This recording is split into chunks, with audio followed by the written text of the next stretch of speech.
बिस्मिल्लाहिर्रहमानिर्रहीम।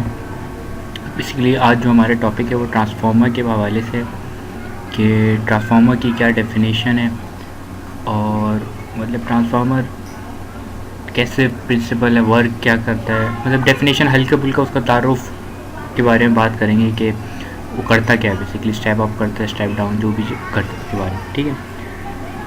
तो ट्रांसफार्मर के हम शुरू करते हैं। ये बेसिकली एक ट्रांसफार्मर है। कोर, बेसिकली कोर, पहले ये कोर है ट्रांसफार्मर की, ठीक है। कोर की एक वीडियो मैंने बनाई है, आपको कोर अगर आपको देखना हो तो आप देख सकते हो उसमें कोर क्या होती है बेसिकली। तो ये एक ट्रांसफार्मर की कोर बनाई, ठीक है। अब इसमें ये एक तरफ वाइंडिंग हो गई, ये दूसरी तरफ वाइंडिंग हो गई। बेसिकली ट्रांसफार्मर में दो वाइंडिंग्स होती हैं, एक वाइंडिंग को हम प्राइमरी कहते हैं और एक वाइंडिंग को हम सेकेंडरी वाइंडिंग कहते हैं, ठीक है। तो ये एक तरफ मैंने एक वाइंडिंग कर दी, दूसरी तरफ दूसरी वाइंडिंग कर दी। किसके ऊपर की है? ये बेसिकली कोर के ऊपर की है। ये जो आपको स्क्वायर में आपको एक चीज़ नज़र आ रही है वो इसकी कोर है। अब ये जो वाइंडिंग है ना, अब इसकी अगर हम डेफिनेशन इस ट्रांसफार्मर की डेफिनेशन बनाना चाहें तो इसके अंदर जो मेन पॉइंट्स हैं ना उनको पहले हमें समझना होगा कि मेन इसके अंदर क्या है। सबसे पहले एक ट्रांसफार्मर जो है एक स्टैटिक इलेक्ट्रिकल डिवाइस है, ठीक है, वो अभी हम बात करते हैं। दूसरी म्यूचुअल इंडक्शन पे वर्क करती है। जो प्रिंसिपल होता है ना, दायरे बात है, कोई भी चीज़ काम कर रही है तो किस प्रिंसिपल पे कर रही है, तो वो उसका जो प्रिंसिपल है वो म्यूचुअल इंडक्शन है। तीसरी चीज़ ये होती है कि इसके अंदर फ्रीक्वेंसी सेम रहती है, यानी कि प्राइमरी साइड पे जो हम वोल्टेज दे रहे हैं, सेकेंडरी साइड पे जो वोल्टेज दे रहे हैं, वोल्टेज में वेरिएशन आ सकती है, चेंज हो सकता है, मगर फ्रीक्वेंसी इसकी सेम रहेगी, ठीक है।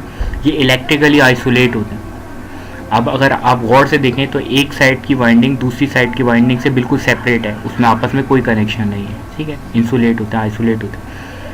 और चौथी, मैग्नेटिकली लिंक्ड होते हैं, यानी कि मैग्नेटिक फ्लक्स जो होते हैं ना इन दोनों के आपस में लिंक्ड होते हैं, इन दोनों वाइंडिंग के। तो ये इसके पॉइंट्स हैं, इससे आप डेफिनेशन ईजिली बना सकते हैं और मैं आपको बना के दिखाऊंगा, ठीक है।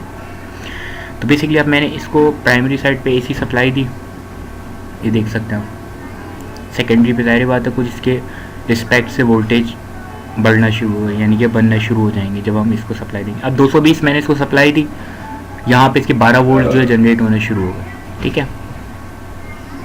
कोई इसमें कनेक्शन इलेक्ट्रिकली नहीं होता, सिर्फ सप्लाई होती है जो 220 की आप दे रहे होते हैं, उसके रिस्पेक्ट से ये उसमें वोल्टेज बेसिकली टर्न के रेशो से ही आपके वोल्टेज को इंक्रीज और डिक्रीज करता है। अच्छा, जब मैं वोल्टेज को बढ़ाऊंगा, यानी कि प्राइमरी साइड पे वोल्टेज बढ़ाऊंगा, जब टर्न को बढ़ाऊंगा तो ज़ाहिर बात है वोल्टेज बढ़ जाएंगे।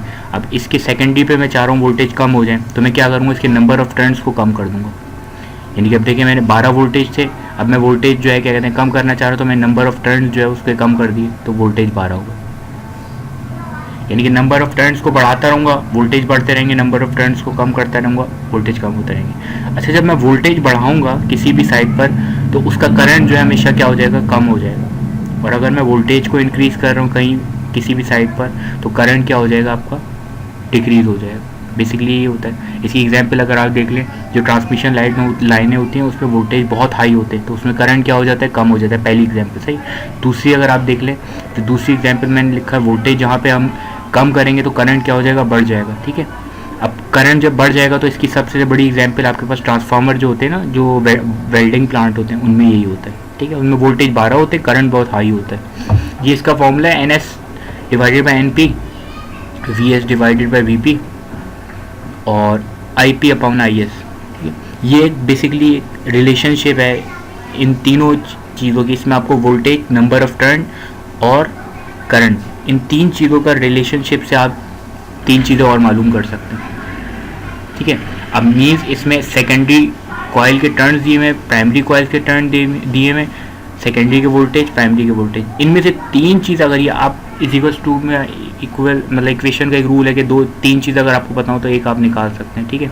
अब ये NS stand for number of turns in secondary, number of turns in secondary, और NP means stand for number of turns in primary, और आपका VP स्टैंड फॉर बता दिया आपको number of turns in primary, ठीक है। और VS जो होते हैं आपके number of turns in secondary हो जाते हैं। इसी तरह VP जो होता है number of turns in primary हो जाते हैं, और IS means number of turn secondary current, IS stand for, और IP stand for primary current. तो ये बेसिकली इन चीज़ों की आपके पास इनकी एब्रीविएशन आपको पता चल गई कि भाई इनसे ये चीज़ें होती हैं, ठीक है। अब आपको तीन चीज़ें आपको पता अगर चल जाए ना, फर्स्ट करें हमें यहाँ पे दो वोल्टेजेस पता है, प्राइमरी और सेकेंडरी वोल्टेजेस पता है, यानी कि एन वोल्टेज कितने वी एस पता है और वी पी हमें पता है। वी पी हमारे पास 220 है और वी एस हमारे पास है 12 वोल्ट, ठीक है। ये हमारे पास दो वोल्टेजेस पता है, इनको हम इसके अगेंस्ट में रखेंगे और हम एक फर्स्ट कर लेते हैं कि भाई नंबर ऑफ टर्न जो है सेकेंडरी प्राइमरी पर वो हमारे पास नंबर ऑफ टर्न 100 है, हमें सेकेंडरी के नंबर ऑफ टर्न्स मालूम कर रहे हैं कि कितने नंबर ऑफ टर्न्स होंगे। तो हम क्या करेंगे, नंबर ऑफ टर्न जो है सेकेंडरी हम मालूम करना है, प्राइमरी के हमारे पास हैं, इसमें हम वैल्यू पुट कर देंगे, सिंपली हमें number of turns in secondary मिल जाएंगे। ये नॉर्मली सी कैलकुलेशन है, इसमें कोई वो बात नहीं है कि मतलब कितनी बड़ी आपको चीज़ें लिखनी है, क्या सिंपली आपको पुट करनी है वैल्यूज़ इसके अंदर।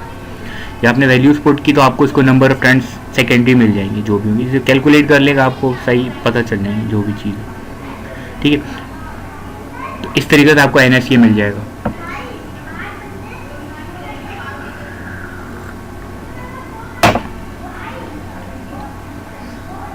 ठीक है, ये आपको नंबर ऑफ टर्न्स मिल जाएंगे, आपसे कैलकुलेट करके थोड़ी वो आ जाएगा, कैलकुलेटर नहीं अभी बस थोड़ा। और अब अच्छा म्यूचुअल इंडक्शन, अभी इसकी डेफिनेशन वैसे हैं सारी, आगे आएंगी जो भी हैं। इसकी म्यूचुअल इंडक्शन इसकी बात करनी है, स्टैटिक बात करनी है, और आपका अलग अलग स्टैटिक की अगर हम बात कर लेते हैं तो स्टैटिक बेसिकली इसमें कोई मूवमेंट वाला पार्ट नहीं होता, इसलिए इसको स्टैटिक डिवाइस कहते हैं, स्टैटिक इलेक्ट्रिकल डिवाइस, ठीक है।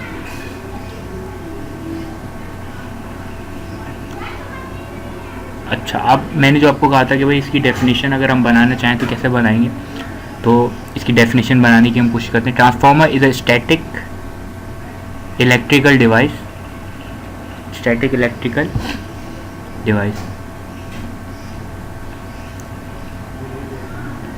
which is electrically insulated but magnetically linked होती है, linked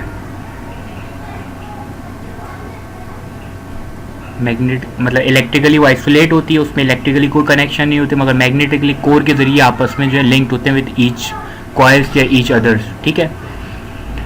और it's work on mutual induction, यानी कि जो वर्क करती है, जो प्रिंसिपल है इसका बेसिकली म्यूचुअल इंडक्शन होता है।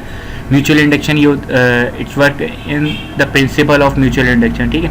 म्यूचुअल इंडक्शन ये होता है कि एक कॉइल पे आप सप्लाई देंगे, उसके मतलब रिस्पेक्ट से दूसरी कॉइल में जो है कहते हैं फ्लक्स जनरेट होने शुरू हो जाएंगे, यानी कि आपने प्राइमरी पे सिर्फ सप्लाई दी, उसके फ्लक्स जो जनरेट होंगे वो आपके सेकेंडरी पर भी फ्लक्स आना शुरू हो जाएंगे विदाउट चेंज ऑफ फ्रीक्वेंसी। यानी कि वो जो मैंने आपको कुछ पॉइंट्स बनाए थे ना, वही पॉइंट्स मैंने इस डेफिनेशन में लिखे।